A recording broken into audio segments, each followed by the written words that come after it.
Hello everyone, welcome to the Gurukul. Class 6 की class session में आपका स्वागत है। यहाँ पे हम लोग करने वाले हैं chapter 7 getting to know plants. यानी इस लेसन में हम प्लांट्स को जानेंगे, प्लांट्स के बारे में जानेंगे। इसके पहले हमने अपने लेसन किए थे लेसन 6 तक, और आज का लेसन है हमारा लेसन 7।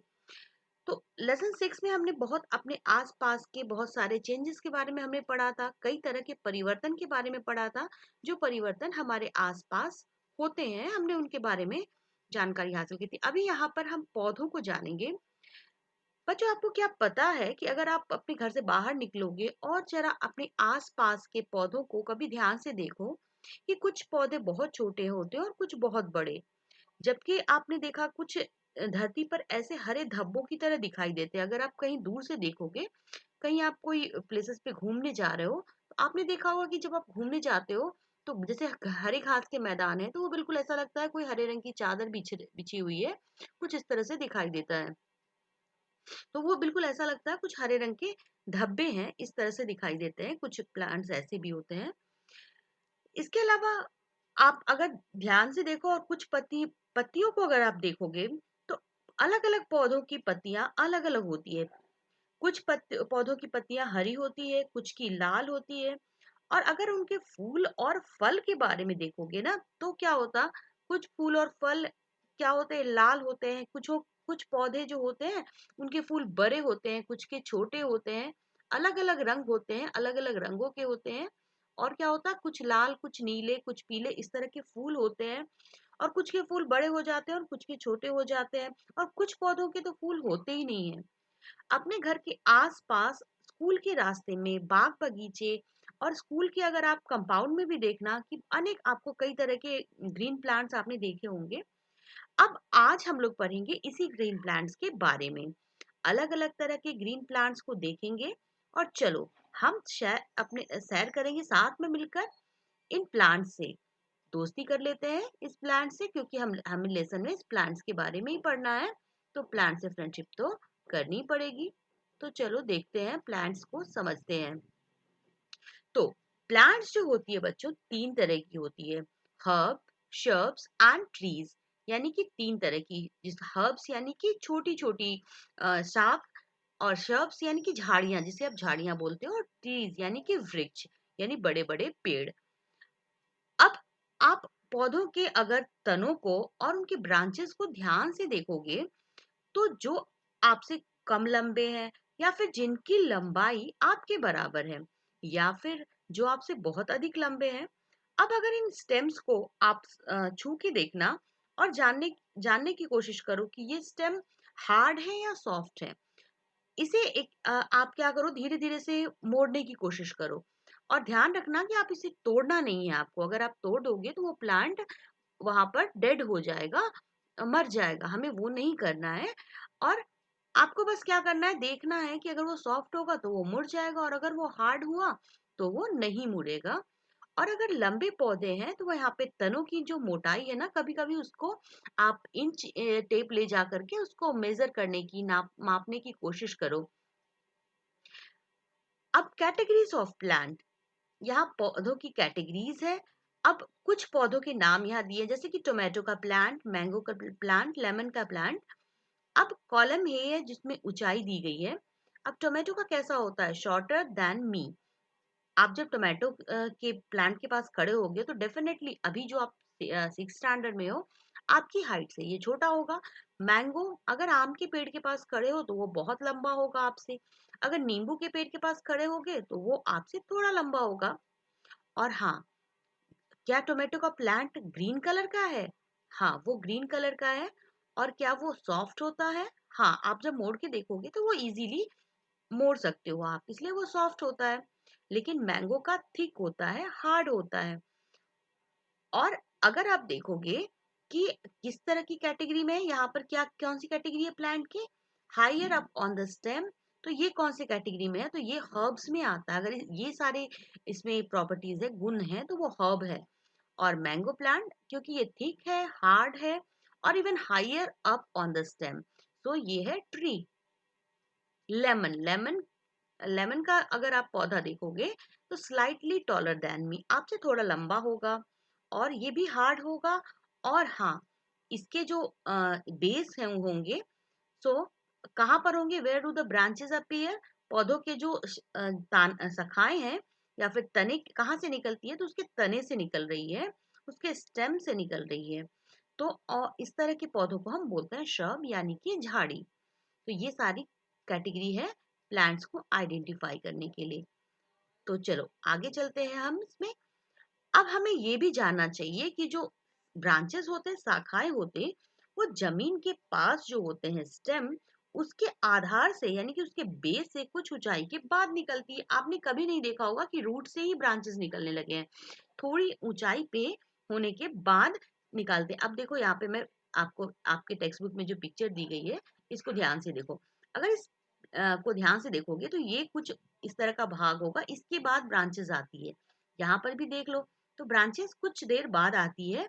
और यहाँ पर क्या होता है, अ, अगर आप सभी पौधों को देखो ध्यान से, 7.1 में जो आपके प्लांट दिखाए गए हैं, अगर आप उसको देखोगे और कुछ एग्जाम्पल दिखाए गए हैं, तो आप अधिक पौधों में क्या होता है, कॉलम 1, 2 और 3 को आप भर सकते हो, और कुछ पैराग्राफ के बाद आपको कुछ कॉलम 4 को भरना है। अब बच्चों आपके लिए एक सजेशन दी गई है कि पौधों को कम से कम नुकसान पहुंचे, इसीलिए आप 4-5 बच्चे मिलकर समूह में इस काम को कर सकते हो। एक ग्रुप बना लो अपने फ्रेंड्स की, फिर ये काम कर सकते हो। और जो सॉफ्ट स्टेम वाले पौधे होंगे, अगर उसका आप उसकी स्टडी कर रहे हो, तो उसके लिए आप क्या कर सकते हो, जो वीड्स होते हैं यानी कि जो खरपतवार होते हैं, उसका प्रयोग करो। अगर क्या आप जानते हो कि ये वीड्स क्या होते हैं? तो वीड्स जो खेतों में या फिर बगीचों में या फिर गमलों में जो कुछ अनचाहे पौधे अपने आप से ही उगाते हैं, और इन्हीं को वीड्स कहा जाता है, इन्हीं को खरपतवार कहा जाता है। और आपने देखा है कभी किसी किसान को इन वीड्स को खेतों से उखाड़ते हुए? क्योंकि इन्हें उखाड़ दिया जाता है कि अगर इन्हें उखाड़ा नहीं जाएगा, तो ये जो प्लांट्स होते हैं उनके रूट से न्यूट्रिशन को ले लेते हैं, और जिससे ये प्लांट का न्यूट्रिशन कम हो जाता है, और इसलिए इनको निकालना बहुत जरूरी है। अब इन सब प्रॉपर्टीज के बेसिस पर आप क्या कर सकते हो, आप अधिकांश पौधों को 3 अलग अलग ग्रुप में कैटेगराइज कर सकते हो। अब ये ग्रुप कौन कौन सा होगा, एक होगा हर्ब, श्रब एंड ट्री। अब हरे एवं कोमल तने वाले पौधे जो होते हैं उसे हर्ब कहते हैं। जैसे कि आप यहाँ देख रहे हो ए में, ये सॉफ्ट प्लांट है, ये क्या है, हर्ब है। और ये सामान्यतः कैसा होता है, छोटा होता है, और अक्सर इसमें कोई ब्रांचेस नहीं होती। आप यहाँ पे देख रहे हो कोई भी ब्रांचेस इसमें नहीं है। फिर ठीक ऐसे ही अगर आप देखोगे बी में, तो यहाँ पर आप क्या देख रहे हो कि यहाँ जो ब्रांचेस होते हैं वो क्या होता है, स्टेम के बेस के नजदीक से निकलते हैं, और स्टेम हार्ड होता है लेकिन अधिक मोटा नहीं होता यहाँ पे, इसीलिए इन्हें क्या बोलते हैं, श्रब बोलते हैं, यानी कि झाड़ियां बोलते हैं। आगे कुछ पौधे बहुत ऊंचे होते हैं, और इनमें क्या होता है, एक हार्ड और जो एक गहरा होता है। इनमें जो ब्रांचेस होते हैं वो जमीन से अधिक ऊंचाई से उगते हैं, और जो तना होता है इसके ऊपरी भाग से इनके ब्रांचेस आते हैं, और इन्हीं को हम ट्री बोलते हैं या फिर पेड़ या फिर वृक्ष बोलते हैं। तो ये सारे जो लक्षण है, इसके आधार पे आप एक बहुत सारे पौधों को आप कैटेगराइज कर सकते हो अलग अलग कैटेगरी में। अब यहाँ पर पहेली के मन में एक सवाल है, क्या है वो? तो पहेली जानना चाहती है कि मनी प्लांट, सेम लौकी तथा अंगूर के तने में किस प्रकार के हैं? इनमें से कुछ पौधों को देखिए, या तो ये क्या है, हर्ब, श्रब या फिर ट्री, किस प्रकार से एक दूसरे से अलग है? आपके विचार में इनको कुछ को ऊपर चढ़ाने के लिए आप सपोर्ट देते हो। आपने देखा होगा कई सारे ऐसे प्लांट होते हो जिसको आप ऊपर चढ़ाने के लिए क्या करते हो, सपोर्ट देते हो। सपोर्ट किस तरह से देते हो, तो इस तरह से कुछ लकड़ी लगा करके या फिर कोई जाली सी बना करके आपने देखा होगा सपोर्ट देते हुए इस तरह से प्लांट को। तो वो प्लांट को सपोर्ट दिया जाता है कुछ प्लांट्स को, और कुछ प्लांट तो अपने आप बढ़ जाते हैं। देखो इस तरह से आपने देखा होगा प्लांट को सपोर्ट देते हुए। ठीक है। अब ऐसा क्यों जरूरत पड़ता है, क्योंकि जो कमजोर तने वाले जो पौधे होते हैं वो सीधे खड़े नहीं हो सकते, तो फिर ये जमीन पर फैल जाते हैं। इन्हें क्या बोलते हैं, इन्हें क्रीपर्स बोलते हैं। और जो ऊपर जैसे कि आप देख रहे हो, जैसे ये देखो ये क्रीपर्स है, और ये क्या होता है, जमीन पे फैल जाता है। और सपोर्ट देने के लिए आप जैसे कि देख रहे हो, ये जो ऊपर चढ़ते हैं वो क्लाइंबर्स होते हैं, इन्हें क्लाइंबर्स कहते हैं। तो इन्हें क्या होता है, ऊपर चढ़ने के लिए सपोर्ट की जरूरत होती है। अगर आप इस ग्लास को ध्यान से देखो, एक ग्लास के अंदर एक स्टेम को लगाया गया है। आप यहाँ पे देखो, इस ग्लास को ध्यान से देखना। तो ग्लास में 1/3 आप वाटर भरो और इसमें रेड कलर की कुछ ड्रॉप्स डाल दो। आपके पास रेड इंक होगी तो आप वो यूज कर सकते हो। और अगले दिन क्या करो, इनके ब्रांचेस को ध्यान देखो, से देखना। आप देखोगे कि इनके जो क्या होते पत्तियां होती है, उसमें आपको कुछ रेड कलर नजर आएगा, कुछ भाग नजर आएगा। अब आपने देखा कि जो स्टेम है उसके ऊपर भी रंग चढ़ गया है लाल रंग का। अगर इसे लंबे समय तक रखा जाए तो ये रंग जो है ना पत्तियों और शिराओं में भी आ जाएगा। क्या आप बता सकते हो ये लाल रंग यहाँ तक कैसे पहुंच गया है? थोड़ा सा सोचो और सोचने की कोशिश करो कि ये लाल रंग यहाँ तक पहुंचा कैसे होगा। देखो यहाँ पर, आप देखो अगर कटिंग करोगे इस तरह से, तो तने में क्या होता है, पानी ऊपर तक चढ़ता है। तने के जो स्टेम होते हैं उसके खुले सिरे जो होते हैं वो कैसे होते हैं, कुछ इस तरह से होते हैं जैसे आप इस डायग्राम में देख रहे हो। और इस तरह की एक्टिविटी जब आप करोगे तो आपने देखा, आप समझोगे कि जो पानी होता है किस तरह से आपने आपने तो रूट में डाला है और वो किस तरह से ऊपर तक पहुंच जाता है, इस बात से ये पता चलता है। आगे हम लीव्स के बारे में जानेंगे। लीव्स यानी कि पत्तियां। अपने आसपास जो अलग अलग तरह के पौधे होते हैं, प्लांट्स होते हैं, आप उनको देखो और उनकी पत्तियों को कोशिश करो कि उनका चित्र बना लो, कुछ उसकी ड्राइंग बना लो। अब जो लीफ है उसका वो पार्ट जिससे वो जुड़ी होती है, यानी कि ये वाला पार्ट जो होता है, इसे क्या बोलते हैं, ये जो पार्ट जिससे वो जुड़ी होती है उसे पेटियोल कहा जाता है। और ये जो पार्ट है उसे लेमिना कहा जाता है। अब क्या आपके आसपास के पौधों में आप इन पत्तियों के भाग की पहचान कर सकते हो? और सभी जो जितने भी पत्तियां होती है उसमें क्या होता है, एक कॉमन चीज होती है, जो क्या है, ये एक लीफ है और लीफ में क्लोरोफिल जरूर होता है। क्लोरोफिल क्या होता है, चलो आगे बढ़ते हैं हम इसके बारे में। अब आप सोचते होंगे कि जो एक लीफ है वो क्या कोई स्पेशल छाप नहीं छोड़ सकता। तो ये आपको नेक्स्ट एक्टिविटी में करना है। आपको क्या करना है, एक पत्ती को सफेद कागज पर ले लेना है, कुछ इस तरह से देखो, ये एक्टिविटी आपको करनी है। एक पत्ती ले लेनी है, एक प्लेन व्हाइट पेपर लेना है आपको, और इस तरह से, ये आप जो देख रहे हो, इस तरह से आपको क्या करना है, अगर आप उस पत्ती को नीचे रख दो और उसके ऊपर क्या करना है, एक व्हाइट पेपर रख देना है।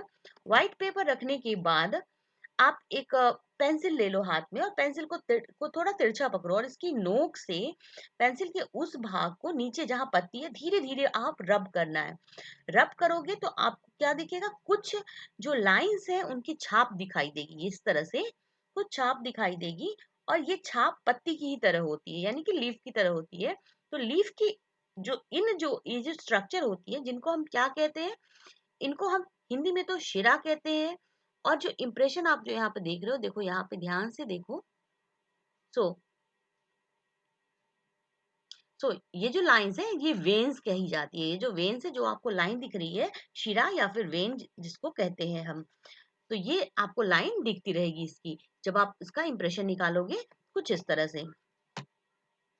चलो, अब ये डिजाइन दोनों ओर एकदम बिल्कुल जैसे नेटवर्क की तरह फैला होता है, जिसको क्या बोला जाता है, जो नेट की तरह ये जो फैला जाल होता है, मतलब पत्तियों के आगे पीछे हर तरह से होता है, इसको हम बोलते हैं। और ये उसका जो बिचला हिस्सा है उसे क्या कहा जाता है, मिड रीव। और जो डिजाइन जो आपने वेन में से निकाला उसे कहा जाता है लीफ वेनिटेशन। सो अगर डिजाइन जो होता है नेट की तरह दोनों साइड होता है, कहाँ होता है, मिड रीब के। और बीच का जो लाइन आपको पत्ती में जो बीच का एक लंबा सा हिस्सा दिखता है, वो क्या होता है, मिड रीब का। देखो ये वाला जो हिस्सा है ना, ये मिड रीब है, ये जो बीच की लंबी लाइन है ये मिड रीब है पत्ती की। और ये जो है ये वेन्स है, ठीक है, ऐसा आप देख रहे हो। और आगे चलते हैं, जो वेनिटेशन जो है उसे क्या कहा जाता है, reticulate. So the venation is reticulate. In the leaves of grass, you might seen in the veins are parallel to one another. This parallel venation, या जो पैरेलल वेनेटेशन होती है इसकी, तो वो एक दूसरे से पैरेलल होती है, यानी कि एक दूसरे के समानांतर होती है। तो अलग अलग जो पत्तियां होती है उनको बिना तोड़े आप क्या कर सकते हो, उसको समझने की कोशिश करो। और ये जरूरी है कि जो हर्ब्स होते हैं, आप कुछ ऐसी भी एक्टिविटी कर सकते हो कि हर्ब्स को क्या कर सकते हो, पॉलिथीन लेकर उसके जो हर्ब्स के इस तरह से, ये जो एक्टिविटी है कि हर्ब्स को आपको क्या करना है, यहाँ पे एक पॉलिथीन बैग से इसको इस तरह से बांध देना है। अब आप क्या देखोगे यहाँ पर कि जब पॉलिथीन बैग आप बांधोगे तो क्या होगा, तो आपको कुछ वाटर ड्रॉपलेट्स दिखेंगे इस पॉलिथीन बैग के अंदर, कुछ वाटर ड्रॉपलेट्स दिखेंगे। दूसरे दिन जब आप देखते हो, तो अब अगर उसको धागा बांधकर आप इस यहाँ पे आपने एक टाई कर दिया धागे से और इसको छोड़ दिया इस तरह से और धूप में रख दिया, धूप मतलब धूप में ही रहता है प्लांट, आप उसमें कर दो और जब बाद में देखोगे तो आपको कुछ वाटर ड्रॉपलेट्स दिखेंगे। अब ये वाटर ड्रॉपलेट्स जो हैं वो क्या है, आप क्या बता सकते हो, ये कहाँ से आए अंदर, और इसे हटाना मत भूलना। हाँ, जब भी ये आप लगाओगे एक ट्रांसपेरेंट सी कवर यूज करो जिससे कि आपको ये दिख सके वाटर ड्रॉपलेट्स। और हाँ, जब आपका ये एक्टिविटी हो जाए तो उसको जल्दी से हटा देना। अब ये जो वाटर ड्रॉपलेट्स है, ये कैसे होती है, ये जो प्रोसेस है, कौन से प्रोसेस से होती है, इसे बोला जाता है ट्रांसपीरेशन प्रोसेस। तो ट्रांसपीरेशन प्रोसेस के थ्रू जो प्लांट्स होते हैं वो बड़ी मात्रा में वाटर को जो क्या करते हैं, रिलीज करते हैं वाटर, जो कि कहाँ जाता है, एटमॉस्फेयर में जाता है। आप लेसन 14 है ना, उसमें इसके बारे में डिटेल में पढ़ोगे। हमने जो है ऐसा जो लीफ के ऊपर जो थैली को बांधा था, वो क्यों बांधा था, अब जो निकली हुई जो वहां से जो वाटर वेपर है वो हम उसको नहीं देख पाते, इसलिए हमने वो बांधा था। चलो अब आगे चलते हैं और इसके अलावा देखते हैं कुछ और एक्टिविटीज दी है आपके बुक में।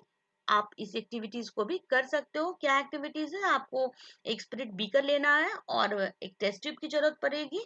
और आपको क्या करना है, इसमें एक टेस्ट ट्यूब में एक लीफ को रखना है और उसमें इनफ अमाउंट जो है आपको लेना है, किसकी, स्पिरिट डाले और उसमें ऐसे डालना है कि पूरी तरह पत्ती जो है डूबी रहे।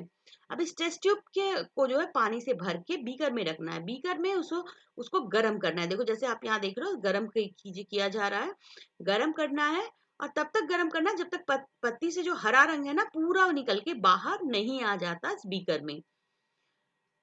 अब आप प्लेट में यहाँ पर रखकर कुछ आयोडीन सॉल्यूशन की ड्रॉप्स डाल दो यहाँ पर। तो आप देखोगे कि जो आपने यहाँ पर ऑब्जर्वेशन किया है कि लेसन 2 में आपने जो किया था एक एक्सपेरिमेंट, आपको याद होगा शायद, आपने अलग अलग चीजों का एक्सपेरिमेंट किया था कि किसमें स्टार्च है। आपको वो एक्सपेरिमेंट याद है, मैंने करवाया भी था आपको, ये लेसन में बताया था किस तरह से करते हैं। तो आपने देखा था कच्चे आलू में भी वहां पर स्टार्च मौजूद होता है। और इसके अलावा आपने देखा था कि कई सारे जो पत्तियां होती है उसमें क्या होता है, जो ग्रीन लीव्स होते हैं उसमें ग्रीन कलर का एक पिगमेंट होता है जो अपना जो हेल्प करता है, जिसके प्रेजेंस में ही प्लांट अपना खाना खुद बना पाते हैं या फोटोसिंथेसिस प्रोसेस के थ्रू। तो ये जो ग्रीन पिगमेंट है जिसे कहा जाता है क्लोरोफिल, ये क्लोरोफिल प्रेजेंट होता है जिसके प्रेजेंस में प्लांट एटमॉस्फेयर से वाटर कार्बन डाइऑक्साइड लेकर के और फोटोसिंथेसिस प्रोसेस के थ्रू अपना खाना बनाते हैं। तो चलो, अब यहाँ पर हमने जो जो एक्टिविटी की उससे हमने क्या समझा कि जो स्टेम होता है वो पत्तियों को अ, जल पहुंचाता है और जो पत्तियां होती हैं वो उस जल का उपयोग करती है क्या करने में, अपना खाना बनाने में। ठीक है, हमने ये सब देखा। अब आगे देखते हैं हम इसे, रूट यानी कि तने और पत्तियों को जल कैसे प्राप्त होता है, तो ये काम हो करती है जड़ें यानी कि रूट्स। अब रूट्स को समझ लेते हैं। तो अब यहाँ पर 7.13 वाटरिंग द प्लांट्स, इस एक्टिविटी को ध्यान से देखो, जो बूझो और पहेली है, क्या कर रहे हैं, अपने पौधों को ठीक तरह से वाटरिंग कर रहे हैं। अब आप देखोगे कि कौन सा भाग मिट्टी के अंदर है। चलो ध्यान से देखो, एक एक्टिविटी करते हैं। यहाँ पर फिर से एक एक्टिविटी करनी है जिसमें कि आपको क्या करना है, दो गमले लेने हैं, कुछ मिट्टी, और आपको इस तरह से ये एक्टिविटी करनी है। और इसमें क्या करना है, आप बगीचे से किसी भी कोई खरपतवार यानी वीड के एक जैसे दो पौधे उखाड़े और ध्यान से सावधानी से कि उनके जड़ जो है ना, कोई उनको किसी तरह से नुकसान नहीं होना चाहिए, और उसको सावधानी से हट उखाड़ करके, और आपको क्या करना है यहाँ पर, पौधे को मिट्टी की, गमले की जो मिट्टी है उसमें डाल देना है, और दूसरे की जड़ को जो है ना काट देना है। अब आप देखोगे कि दूसरे गमले में लगा दो, और दोनों में आप रेगुलरली वाटर डालो। देखो आपने एक की जड़ को काट दिया है, और एक की जड़ बहुत सावधानी से आपने निकाल के लगाए हैं। अब क्या देखो, क्या दोनों पौधे हेल्दी हैं, और दोनों में आपने रेगुलरली वाटरिंग की है। तो आप जब देखोगे कि कुछ दिनों बाद एक पौधा जो है वो ग्रो कर रहा है, और एक जो है अब वो ग्रो नहीं कर रहा है, वो ड्राई होता जा रहा है, क्योंकि उसके रूट्स कट चुके हैं, और रूट्स जो होते हैं वो बहुत इंपॉर्टेंट रोल प्ले करते हैं उसकी ग्रोथ में। अगला एक और एक्टिविटी है, कुछ कटोरियां लेना है आपको। क्या करना है उसमें, आपके घरों में चने होंगे या फिर मक्के होंगे, या कोई भी अनाज है जिसके दाने आप रखना, और पानी डालना, और उसको सोक करना रात भर। सोक करने के बाद आप अगले दिन उसको देखोगे, तो उस 1-2 दिन के लिए छोड़ देना नमी के में, तो आप देखोगे कि आप उसमें बड़ी-बड़ी इस तरह से लेंटिल्स निकल आए हैं। ठीक है? और अगर आप ऐसा करो कि कुछ कॉटन वूल्स लेकर के, यानी कि जो कुछ कॉटन वूल्स में इसको अगर डाल दो आप, तो कॉटन वूल्स में आप देखोगे कि इस तरह से उनमें जर्मिनेशन स्टार्ट हो गई है। ठीक है? अब ये जो जर्मिनेशन होती है, यहाँ पर आप जो देख रहे हो जर्मिनेशन, छोटे-छोटे लेंटिल्स निकल आए हैं। सो यहाँ पर इन्हें क्या कहा जाता है, सो द रूट जो होता है हेल्प करता है holding the plant firmly in the soil, they are said to anchor the plant to the soil. So you have seen that there are different kinds of stem and leaves. So do the roots also show a variety? Let us find out. चलो एक और activity करनी है। अब खुले मैदान में जाओ, वहां से जहां बहुत सारे वीड्स यानी कि खरपतवार उगे हों। अब कुछ ऐसे वीड्स को आपको मिट्टी से खोद कर निकालो, और उनकी जो जड़ें हैं, जड़ों को मिट्टी धोकर अलग से उनका आप थोड़ा एग्जामिनेशन करना है आपको। अब जब ऐसा करोगे, तो आप ध्यान दोगे कि जितने भी वीड्स हैं उनकी जड़ें, या तो क्या होता, कुछ इस तरह से है जैसा कि आपके डायग्राम, अगले डायग्राम में है, अवेलेबल है, देखो इस तरह से। तो आप जब उनके देखोगे, तो कुछ के रूट्स जो होते हैं कैसे कैसे होते हैं। हम्म, ये जो आपने देखा था अभी, कुछ रूट्स जो होते हैं कैसे होते हैं, तो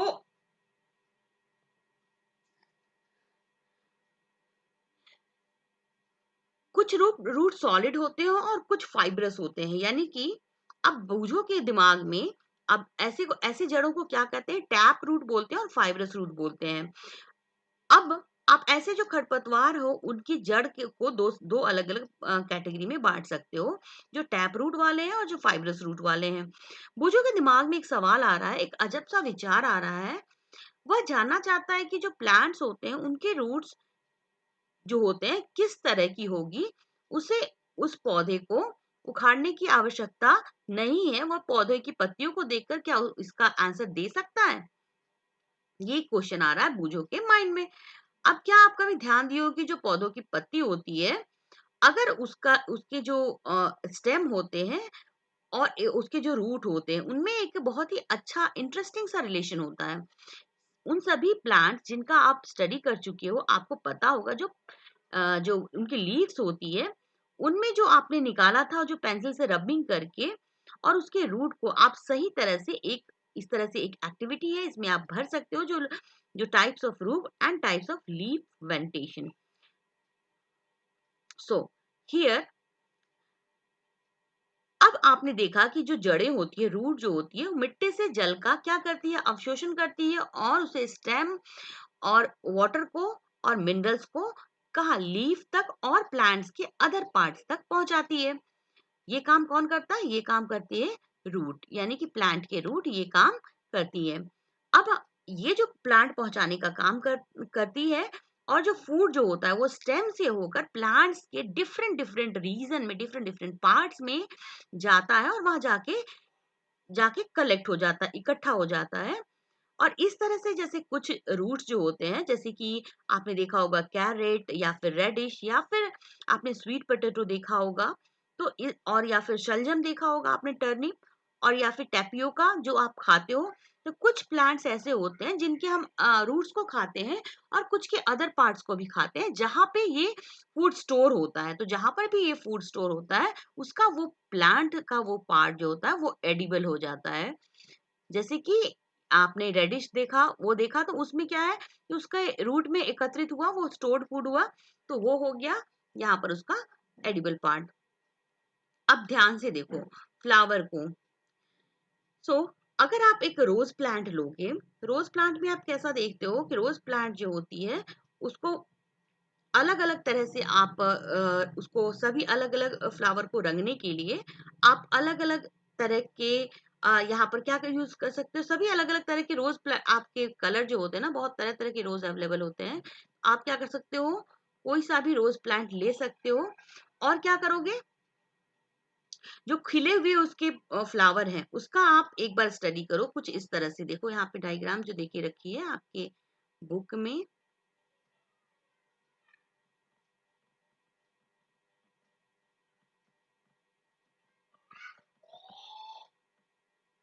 तो यहाँ पर जो उसके फ्लावर के अलग अलग पार्ट का आप ध्यान से देखोगे तो क्या होता है कि लोटस का जो पार्ट होता है, तो पहली होती है उसकी पंखुड़ियां, जो अलग अलग जो उसके पार्ट होते हैं ना, जिसमें कि जो कलर्ड पार्ट होता है।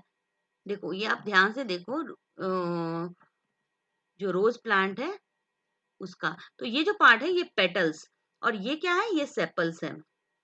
ठीक है, अब जो खिले हुए भाग होते हैं वो कौन सा है, ये इसका जो खिले हुए भाग है वो है पेटल्स, और जो बंद भाग है उसका ग्रीन पार्ट जो रहता है इस तरह का, वो है सेपल्स। चलो आगे चलते हैं।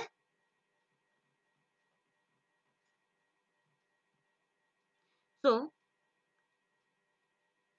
अब आप देखोगे कुछ इस तरह से स्कूल में आप अलग, या फिर आपके घर में अगर अलग अलग तरह के इस तरह के भी फ्लावर्स हैं, आप उसे भी ले करके और उसकी जो लीफ है, उसके पेटल्स हैं, सेपल्स है, उसको आप देख सकते हो। अब एक यहाँ पर आपके लिए दिखा गया एक बेल शेप्ड फ्लावर होता है, इस तरह का फ्लावर आप लो, और इसको जब आप कट करोगे, यानी कि कट करोगे, इसका एक लीफ आपको निकालना है और इससे आप उसके अंदर के पार्ट को देख सकते हो। तो एक पंखुड़ी को जब आप निकालोगे तो आप इस तरह का भाग पाओगे, जो कि ये जो पार्ट दिख रहा है ये स्टामेन है, ये पिस्टिल है, और डिफरेंट पार्ट्स ऑफ फ्लावर में हम नीचे देख रहे हैं ये क्या है, इसका एंथर है। अब अगर एंथर को ध्यान से देखोगे तो एंथर के अलग अलग पार्ट्स कौन कौन से हैं, तो पहला है स्टिग्मा, स्टाइल, और फिर नीचे यहाँ पे ओवरी है। ओवरी को ध्यान से देखोगे तो ओवरी के अंदर क्या है, ये ओव्यूल्स होते हैं इस तरह से, तो ओवरी के अंदर ओव्यूल्स है। सो अब आप देखोगे ध्यान से, अगर इस तरह से फ्लावर के पार्ट को आप बाइसेक्ट करोगे ठीक से, अगर उनका डिसेक्शन देखो इस तरह से कुछ ब्लेड से अगर आप कट करोगे इसको, और आपको कैसा काटना है इसको, इस स्टेम्स को कट करना है। कट करने के बाद आप क्या देखोगे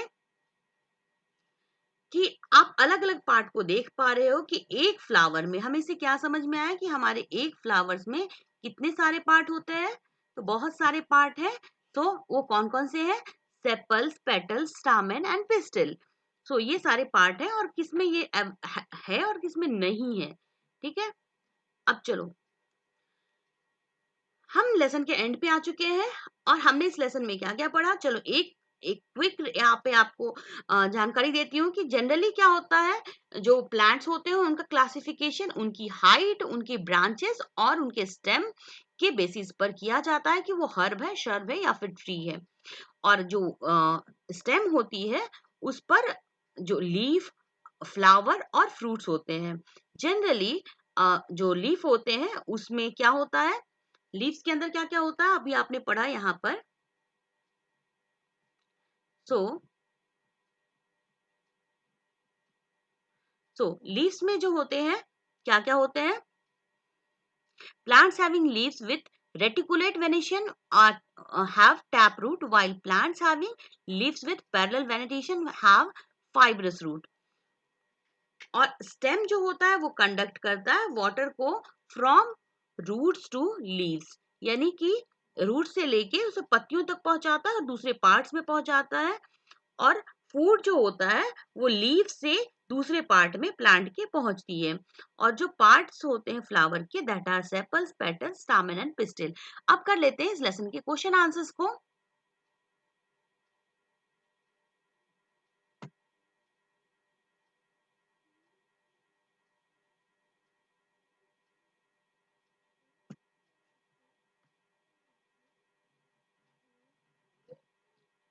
सो हियर आपको पहले बताना है correct the following statement and rewrite them in your notebook. So कौन सा इसमें करेक्ट है और कौन सा रॉन्ग है। सो रूट क्या करता है, रूट यहाँ पे दिया हुआ है stem observes water and minerals from the soil. No, root absorb water and minerals from the soil, हमें पता है कि रूट ये काम करता है। सेकंड है leave holds the plant upright. No, कौन करता है, ये स्टेम करता है। तो आपको ये जो पार्ट है इसको चेंज करने हैं। तो stem holds the plant upright, इसे सीधा खड़ा रखने में स्टेम मदद करता है। नेक्स्ट है root conduct water to the leaves. No, stem conducts water to the leaves. Now, next is the number of petals and sepals in a flower is always equal. So, the number of petals and sepals in a flower may be equal or different. So, जरूरी नहीं है कि जो जितने भी क्या है sepals और पेटल्स हैं उनकी संख्या बराबर होगी, ये बिल्कुल जरूरी नहीं है, वो अलग भी हो सकते हैं। नेक्स्ट है if the sepals of a flower are joined together, its petals are also joined together. तो हमने कट करके देखा तो ऐसा क्या था कि if the sepals of flowers are joined together, then its petals may or may not be joined together. Next है if the petals of flowers are joined together, then the pistil is joined to the petal. So if the petals of a flower are joined together, तो हमने देखा stamen may or may not be joined to the petal.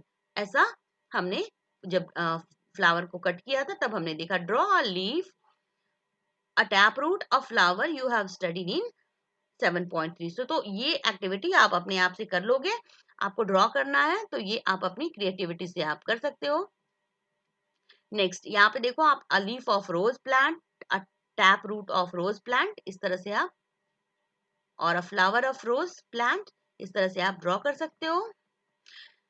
Now can you find a plant in your house or in your neighborhood which has long but a weak stem? Write its name. In which category would you classify it? So, अब यहाँ पर ये answer आप अपने आप से लिख सकते हो। यहाँ पे एक सैम्पल आंसर मैंने दिया आपके लिए। Yes, I can find in my neighborhood which has a long but a weak stem. Its name is cucumber or money plant or pea. It comes under the category of climber plants. क्योंकि in plants को चढ़ने के लिए, क्या climb करने के लिए support की जरूरत होती है, तो इन्हें हम क्लाइंबर्स कहते हैं। अगला, what is the function of a stem in a plant?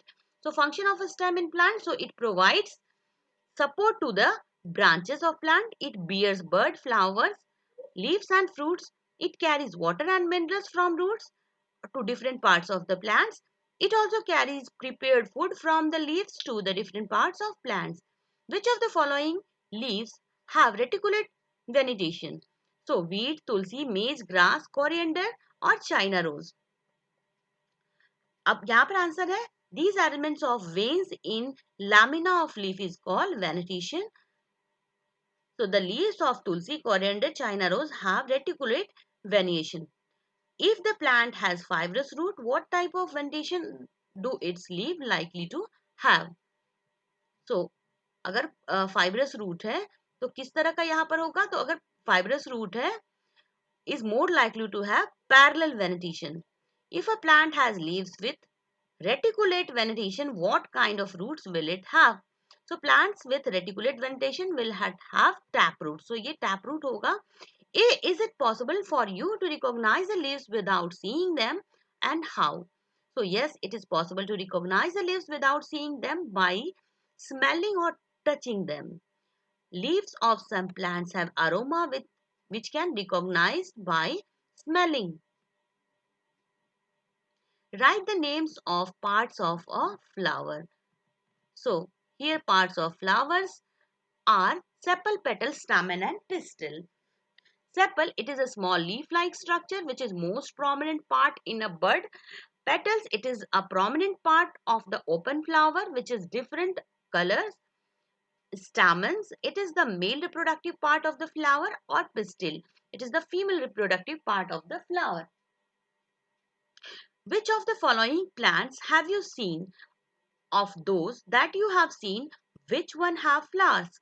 Grass, maize, chili, tomato, tulsi, peepal, shisham, banyan, mango, jamun, guava, pomegranate, papaya, banana, lemon, sugarcane, potato, groundnut.